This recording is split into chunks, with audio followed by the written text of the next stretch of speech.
So tribe plus purpose, how those connect, the leadership piece, and then let's dig into some of the business practices that you guys have developed. Yeah. Well, simple fact of the tribe is nobody gets there alone. There is no one in all of time who, you could even go back to Jesus. He had 12 disciples. That's right. Yep. The perfect one had a tribe. So, hello, none of us get there without people around us to help us, to pat you on the back and say, good job, to smack you upside the head and say, hey, dummy, is that really what you should have done? Or to help you get up when you screw up and you fail or whatever, and to help them in that service. I have this one group of men we call Steel Men Tribe, and it is about the power of coming together and working together. So everybody has similar values. Welcome to the Exceptional Companies Podcast, a podcast for purpose-led entrepreneurs looking to master the art of buying, selling, or optimizing small businesses. Your host, Chris Seegers, founder of Exceptional Companies and author of Selling Main Street, has over a decade of experience starting, buying, and leading successful businesses. He's here to guide you through the complex world of business transactions and growth. Each week, we dive deep with actionable insights, expert interviews, and real-world strategies to activate and equip you to live exceptionally and build exceptional businesses. Now, let's dive into today's episode. Here's your host, Chris Seegers. Welcome to the Exceptional Companies Podcast, where we discuss how to buy, sell, or grow your business. I'm your host, Chris Seegers, and I'm super excited to introduce my incredible guest. Otis McGregor is the founder of Tribe Plus Purpose, an organization that helps individuals find their purpose and build tribes around it. We're going to dig into just thinking about, generating a purpose worth living for, tying that into business, tying how you're approaching your leadership and your team in business. But Otis, welcome to the show, brother. Super excited to have you. Yeah, thanks for having me, Chris. It is great to be here. It's always fun when you and I get a chance to hang out and talk too. For sure, man. Last time we caught up was on your back porch smoking some cigars with a bunch of really smart entrepreneurs and military folks, and really some pretty incredible ideas came out of that for me at least. But tell our audience about you and your story and what business you're in, why you pursued entrepreneurship and the leadership side of things. Yeah, I'll get you a little bit of the insight. So I grew up in Texas, went to Texas A&M. I was in the Corps of Cadets there. I enlisted in the Texas Army National Guard as a tank driver and a long-range reconnaissance scout. Then I got commissioned as an engineer, took my brand new beautiful Texas bride with me to our first duty station, Fort Wainwright, Alaska. And if you don't know where that is Fairbanks, Alaska, and about 60 miles. It's probably about 100 miles south of the Arctic Circle. So a lot of amenities, a lot of things to do. Oh, yeah. Well, it was... What the best way to describe it for us is there was no better way to break into married life and life in the Army. Yeah, it was quite the experience on a number of levels. While there, I volunteered for Special Forces. I spent the rest of my career as a Green Beret. That's what brought us out here to Colorado Springs the first time in Fort Carson. I got to do way more cool stuff than any man should be allowed, and I got away with it with a handful of paybacks. But I got to do some really cool stuff. We could talk about that some other time. Came back, went away to Germany, had some more fun in Germany, doing some more cool stuff, and came back here and retired from the Army. And when I retired from the Army, I thought in my head, all I need to do is get a job. And I couldn't have been more wrong. That thought, that idea, attitude put me on a path that I refer to as wandering the job desert. Because I would work for a company and say to myself, this is what I'm going to do for the next 20, 25 years. And then 90 days into it, I'd be like, God, something ain't right here. I don't like this. The free coffee wasn't free enough. The 25-minute commute all of a sudden felt like an hour commute, all these sort of things. And then I'd quit. And then I'd turn around and I'd get the same dadgum job in another company. And same thing would happen. And I did that for 7 years, working for 5 great companies. Absolutely, I have no bones against those companies or anybody I worked with. It was definitely not a, it's not you, it's me thing. And I had a moment one afternoon here in my office. I had the perfect job. I honestly did. I was a chief strategy officer for a small business that's owned, still owned, and run by the CEO, a friend of mine. They're headquartered in Fort Worth, where I grew up. I was the only one in the company who was, quote, authorized to work remote. And as a chief strategy officer, I had carte blanche to travel and do and meet with whoever I wanted to, whenever I wanted to. And I was just as frustrated in that job as I was in every other one. And at the time, I had just finished up my sixth year or 7th year of coaching boys high school rugby. And I thought to myself, well, why was I coaching boys high school rugby? What was it? Our youngest son wanted to play, and then I started standing around the field, became friends with the head coach. He says, come on and help me. I said, I have no idea about this game. And he said, that's all right, I'll show you. Well, he did. And then he handed the reins over to me to run the club, be the head coach and run the club. And that summer afternoon, when I'm sitting here in my office feeling sorry for myself, wondering what's wrong with me, I realized that the only 2 things in my life that had been consistent since leaving the Army is my family. I'm still married to my beautiful Texas bride. As a matter of fact, next week we will be celebrating 38 years. Congrats, man. That's amazing. Yep. I can remember that, but don't ask me to do the math on how long we've been dating. I always forget that. And the other thing, though, was rugby. You know, that if you look right there, that funny oval-shaped ball there. And I said, well, why rugby? Why was I doing this?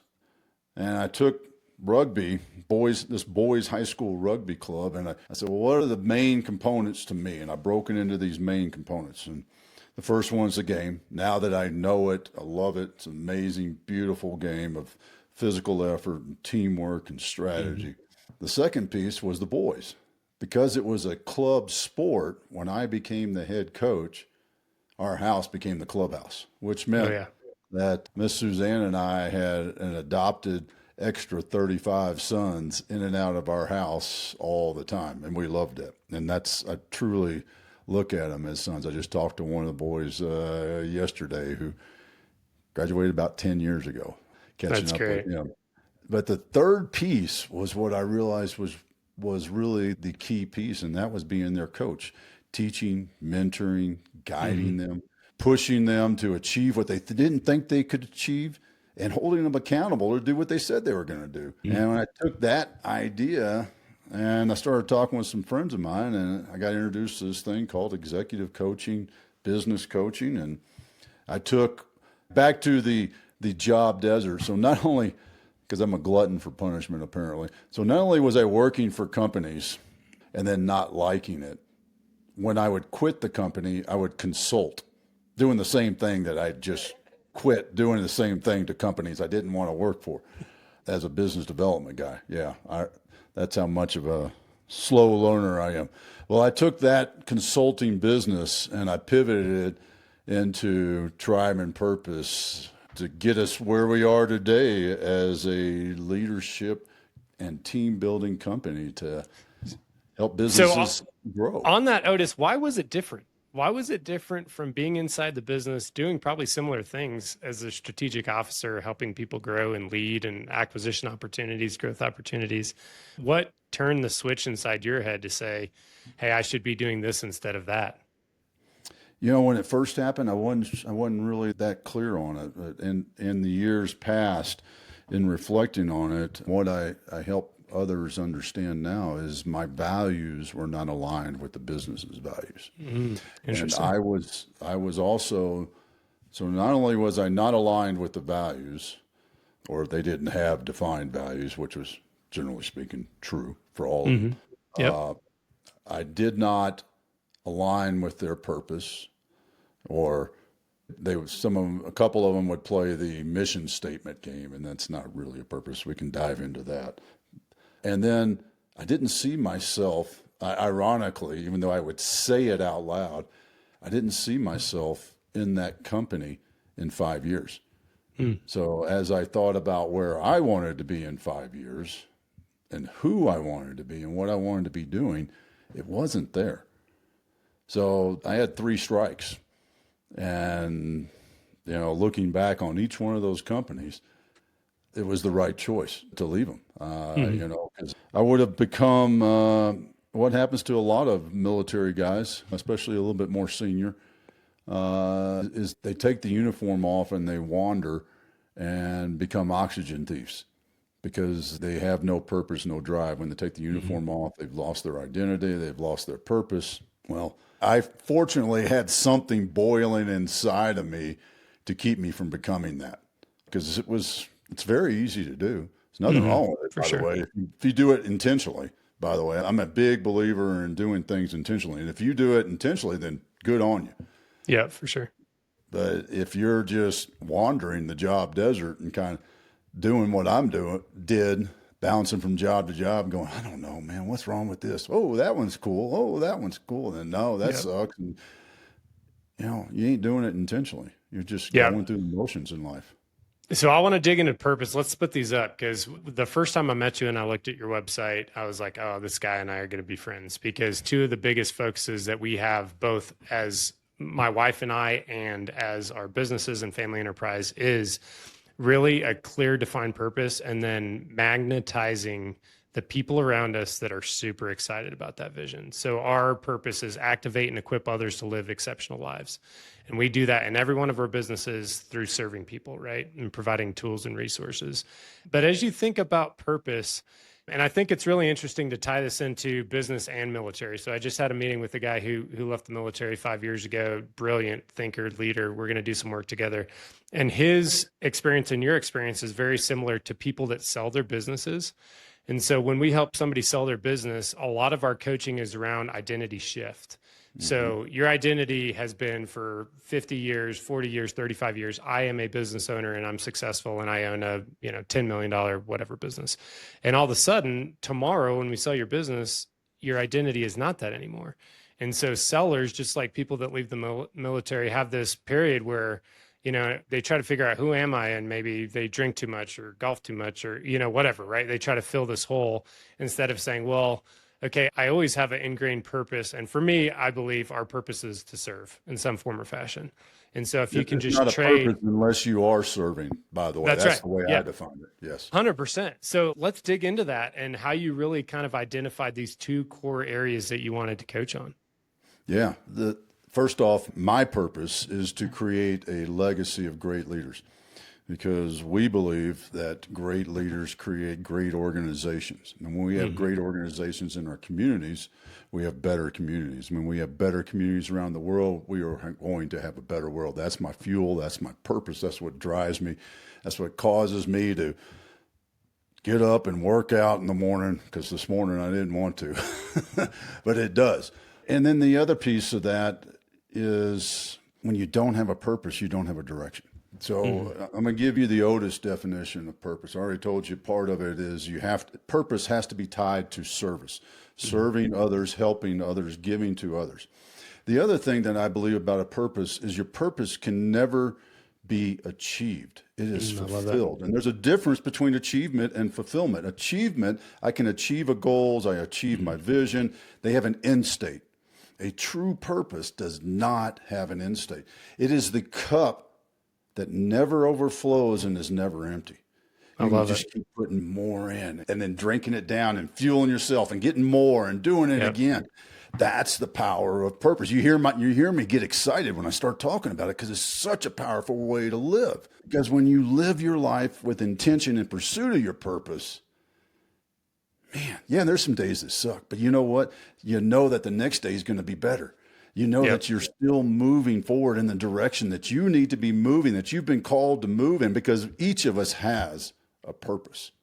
I don't care what anybody says. I want to share a story. So my wife and I are business partners. We own 9 businesses. We're about to buy our 10th. And one of our biggest conflicts in marriage is I don't like to go on vacation.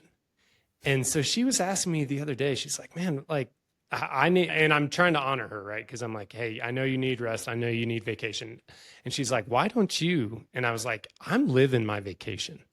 And I don't say that flippantly. Like I go to work and I have a blast. And yeah, there are sucky days. You get sued or an employee quits or whatever. That's real stuff that's hard. Mm-hmm. But for me to go and be like, hey, I want to go somewhere else. I'm like, I'm living in the state I want to live, married to the woman I want to be married to, doing the thing that God has created me to do with beautiful kids and tribe around me. And so when you're living that purpose out, like you said, I get more energy every day. And I've told people, like, I think retirement is a dirty word. Like, I don't think anybody should ever retire. You should just transfer what you're doing, right? Like the purpose shifts a little bit with your aging and energy levels and that sort of thing. But I'm like, I never want to retire. I'm going to keep going until I die. But I love that cup analogy of like, you've put more in and it just keeps overflowing and filling up. And I had a mentor who was actually ex-military and he called it a transcendent purpose. He said, it's got to be something that you can never achieve. And his was the Great Commission. He wants to come to heaven and God says, well done, good and faithful servant. He's like, I can never be perfect. I can never achieve that. But he's like, that's what I'm going for. I love that, man. Oh yeah. You remind me of, it's been a couple of years of discussion I had with a men's group Bible study in that same vein that you just mentioned, and the fact that we all should strive to be like Jesus. Mm-hmm. We can never be Jesus, but we should all strive to be like Jesus. And man, you think about that. I mean, 100%. Yeah. Yeah. And the other thing that ties into purpose is, this is my belief, I think we're created to be creators. And so your purpose, when you're not creating, whatever that is, it could be stay-at-home mom, could be business, could be anything, right? Like God created us to create. When we stop creating, number one, I think the world really suffers. I think that's why we're in a really bad spot right now. We have a lot of people phoning it in and not putting their creative genius in the world. But the second is, that's our purpose. We're created to build things and create things. And all of those things are different based on your genetic giftings and who you are. It could be art, could be anything.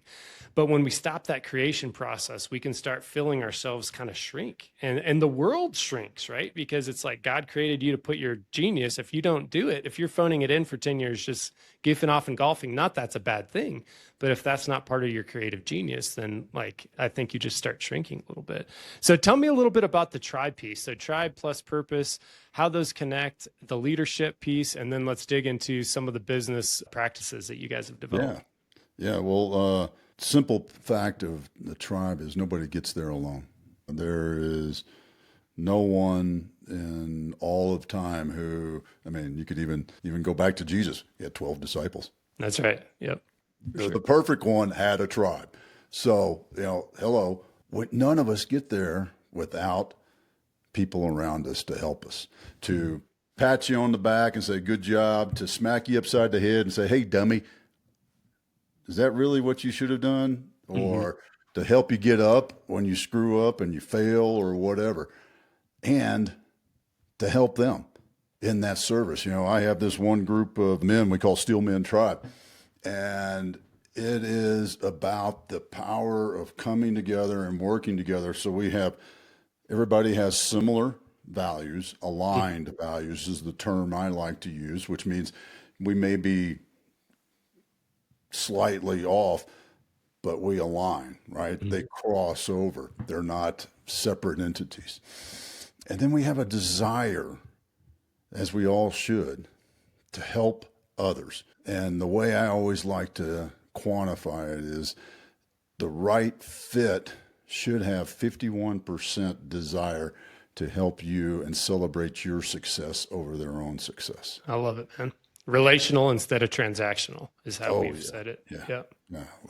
And that's the way we run Tribe and Purpose. You hit the nail on the head, relational. It is about, somebody asked me this morning about a deal, one of my favorite deals that I closed with a client, and still my favorite client to work with. They approached me, hey, I like what you're doing. The CEO approached me, hey, I really like what you're doing. I think it'd be good for us. I'm like, great. Got it. Love to help y'all. And I'd known them for about 5 or 6 years. And just being there to say, hey, you said it. Let's continue to move forward and stay in contact and shape how we can move forward together. And still to this day, and it's this way with any of my clients, present and past. I love seeing them succeed.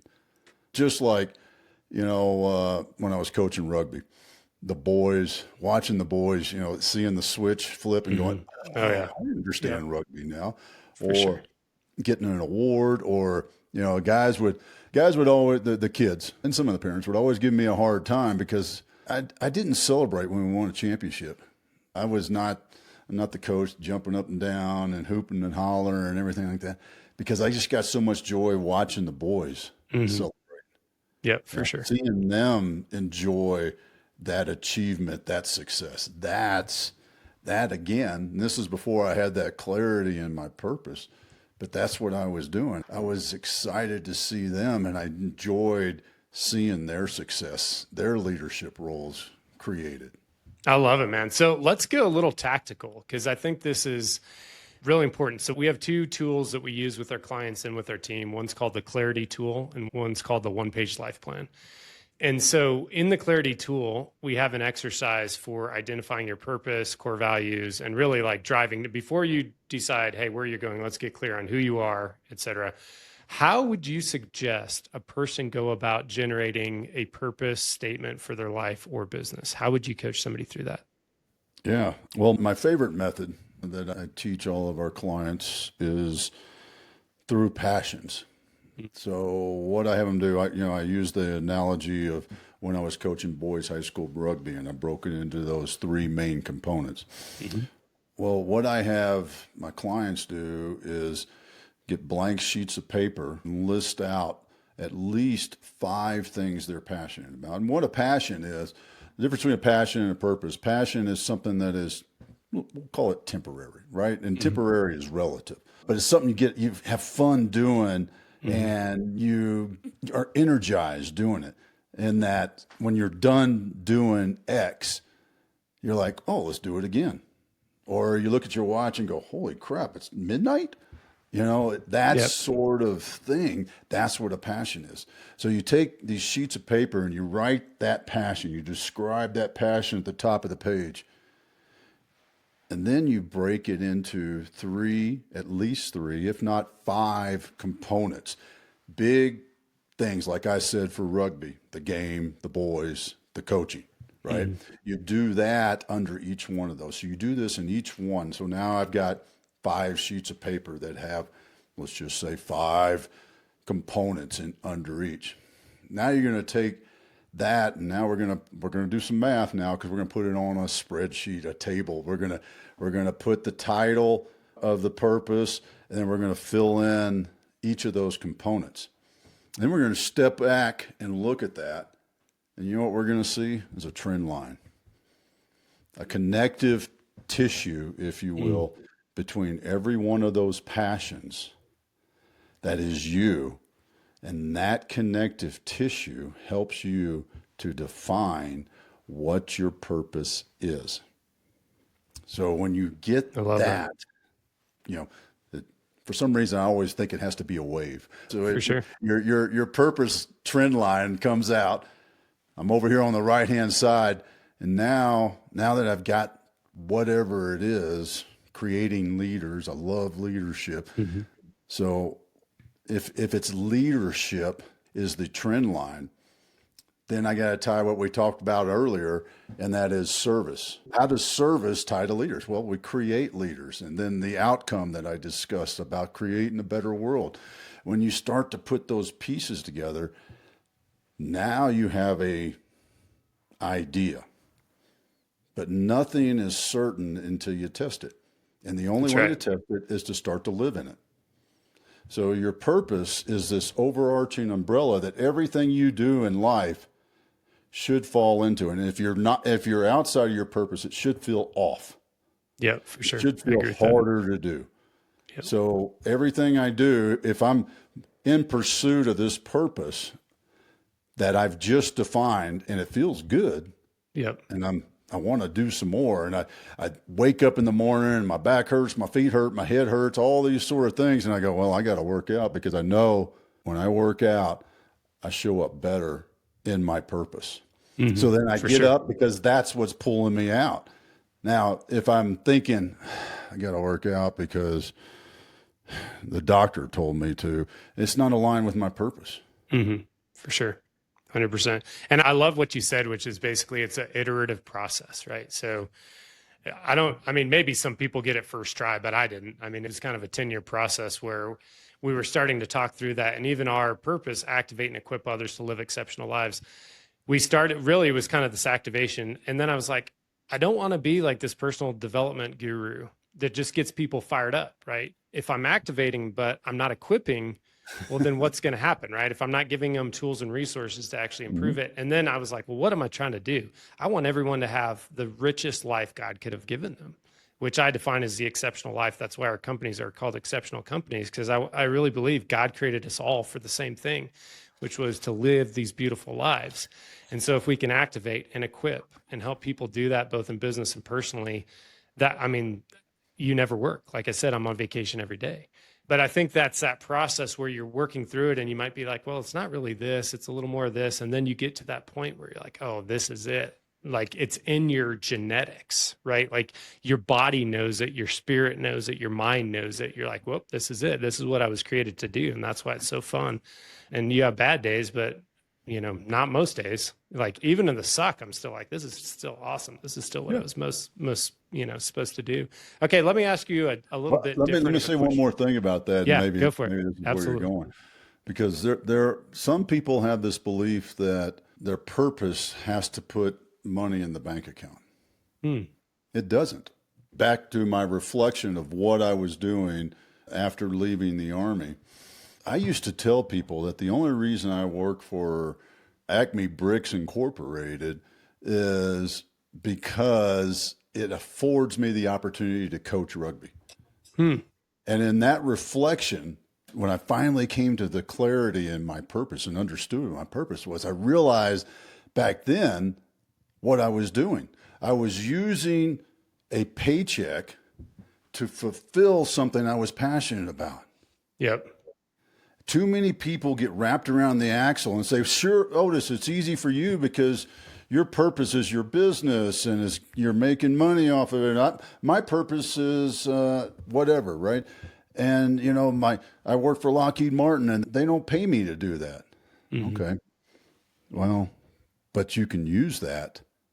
You can use the revenue, the cash, the time, the opportunity, the people that you're there working with each and every day to help you fulfill your purpose. So, yeah, I love it.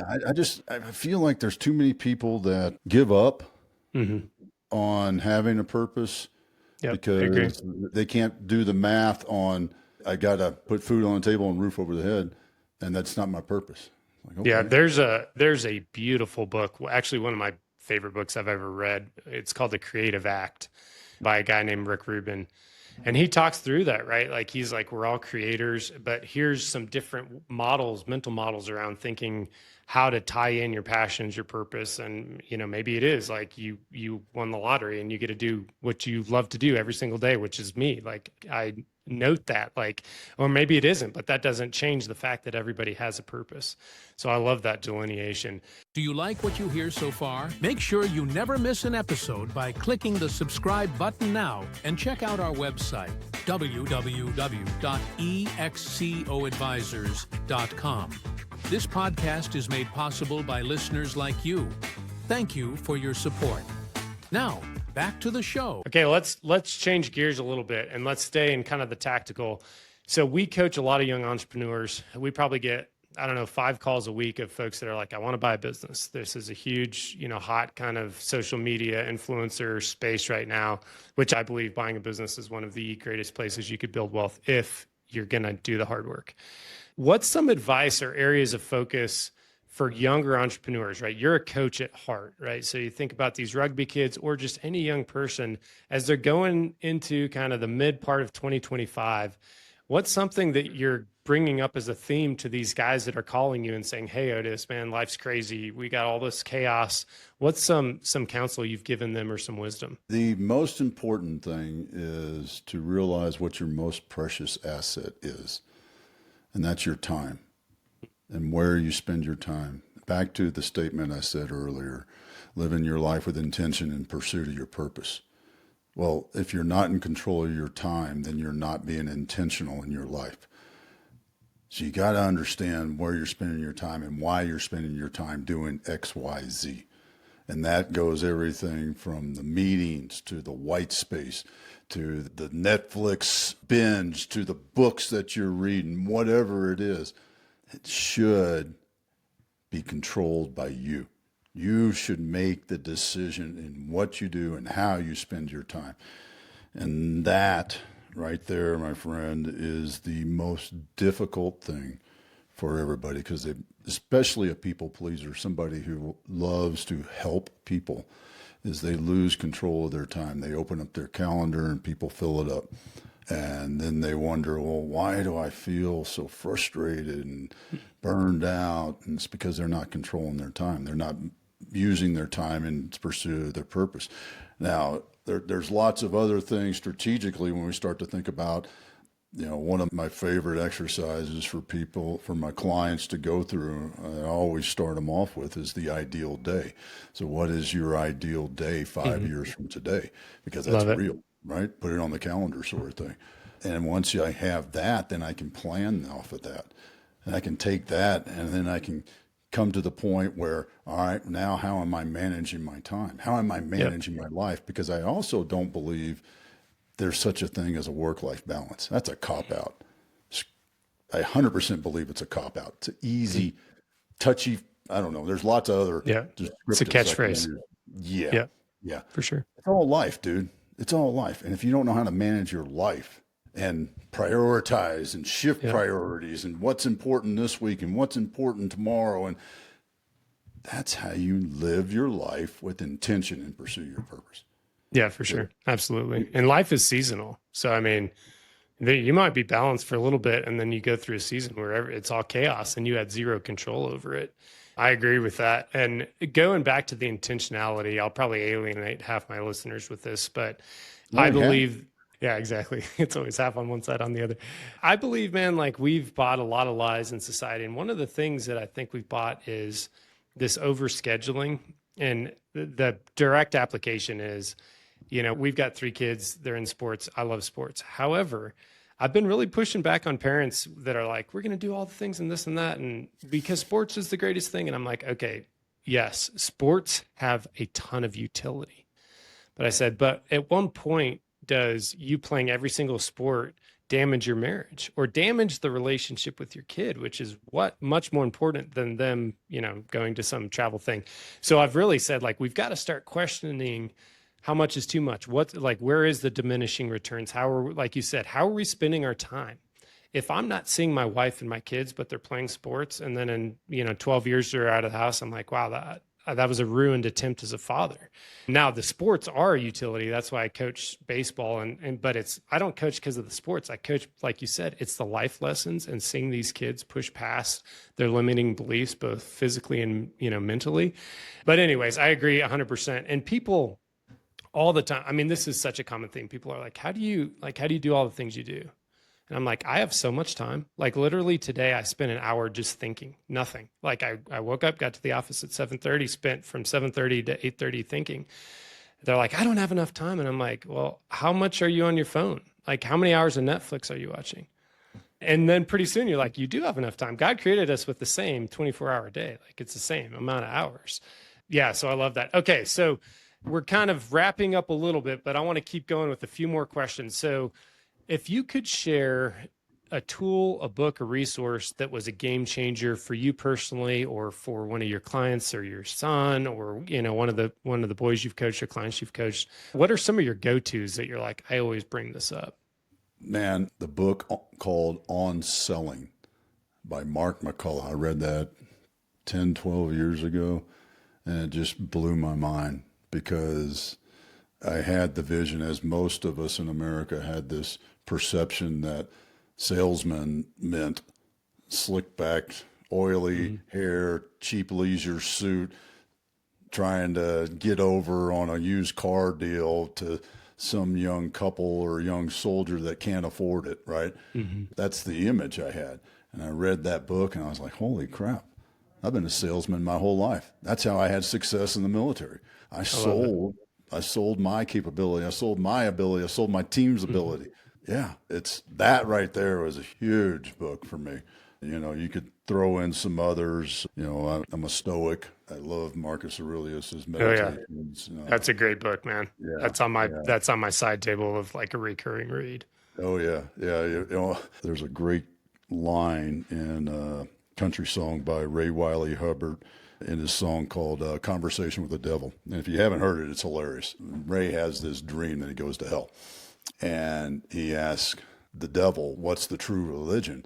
And he says something about Christianity and Buddhism. I think those were the only two.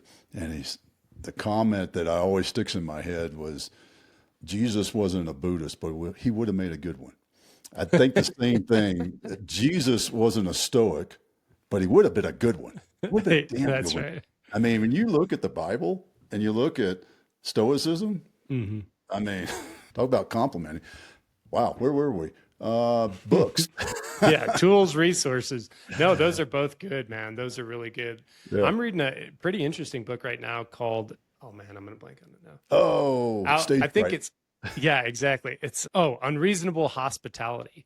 Oh. And so, yeah, for our companies, we've really been like, okay, service has died. It's dead, right, in the United States. And this is something we're bringing back in all of our companies because I'm like, guys, we need people to feel love when they come into any of our businesses. It could be wealth, it could be A&D advisory, anything, shipping, real estate, whatever we're doing, oil and gas. And this book is tremendous because it was written by a guy that had one of the top restaurants in the world. And his whole thesis is like, you know, we have baseline hospitality, but he's like, I want to be unreasonable. I want to be unreasonable in the value I create for my guests and make them feel so special and so loved that it's not even about the food. The food's going to be tremendous. The service is going to be tremendous, but there's this other factor, exactly what you said at the beginning, it's service. How do we serve these people in an unreasonable manner? So I've been recommending that to any service business owner to say, hey guys, I know we've kind of said like, oh, you should fire some clients. And yeah, maybe that might be true, but what if we created a whole new service experience where people were just blown away? And I think what you do with your cigar evening is unreasonable hospitality, right? Like hosting people at your house is almost dead now. Most of the people that are my age and younger don't do that. And so when you bring someone and you say, come to my house, come drink expensive bourbon and smoke cigars, right? Because it's inconvenient. It's still fun. It's still probably in your unique ability, but it is something that most people aren't doing. That makes a big impact. It opens up somebody to have a conversation and authenticity they probably would not do. So anyways, I love that, man. Okay. So parting wisdom, man, if somebody's just thinking, Otis, I've never had a parent that talked to me about purpose. I've never had a boss that was decent at leadership or talked to me about this, man, where do I start? How do I just do one thing? What's the smallest step I could take today? What would you tell them? Well, a couple of things, not just one. So the first one is the steps I talked about. Find something you're passionate about and then start to understand why you're passionate about that thing.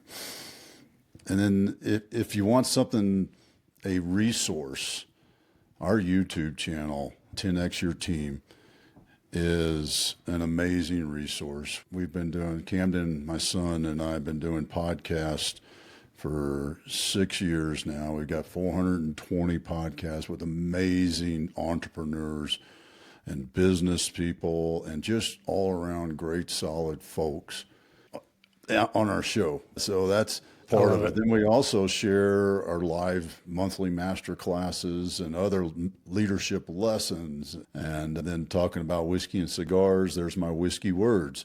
So you get a little bit of philosophy in there too, and maybe sometimes a little bit of humor in some of those philosophical statements I might make. I love it. So yeah, those. So find something you're passionate about, dissect it and understand why you're passionate about it.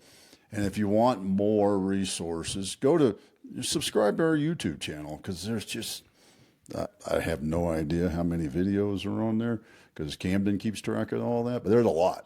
I love it. So tell our audience where they can find you, aside from the YouTube channel, because our AI app will pick all this up and put it into the transcript. Awesome. Tell the team your website, and if there's an email that you want them to communicate directly to you, what's the best way to find you and talk to you? Yeah, our website is 10xyourteam.net. If you go there, there's a link. The DIY part will take you to our YouTube channel. And then there's the Done With You, which is our leadership development, and the Done For You, which is our fractional COO. So that's all right there in the 10xyourteam.net, N-E-T. And then you can also find me on LinkedIn. That's probably the easiest and best place to find me. Otis McGregor on LinkedIn. If you find another Otis McGregor, that's Dad, and he has a doctor in front of his name. I ain't no doctor. So Dad's smart. It. Dad's a rocket scientist, a retired rocket scientist, but he's a rocket scientist. So that's why he's a doctor. I love it, man. Well, thank you so much for the wisdom coming on the show, man. Really appreciate it and look forward to catching up for Whiskey and a Cigar soon. Awesome. Thanks, Chris. Thanks, Otis. Thanks for joining us this week on the Exceptional Companies Podcast. Make sure to subscribe to the show on iTunes, Spotify, YouTube, or via RSS so you'll never miss a show. While you're at it, if you found value in this show, we'd appreciate a rating on iTunes, or if you'd simply tell a friend about the show, that would help us out too. If you liked this show, please reach out through our website, www.excoadvisors.com, for free tools to order a copy of Selling Main Street, or to sign up for our free webinar on how to sell your Main Street business.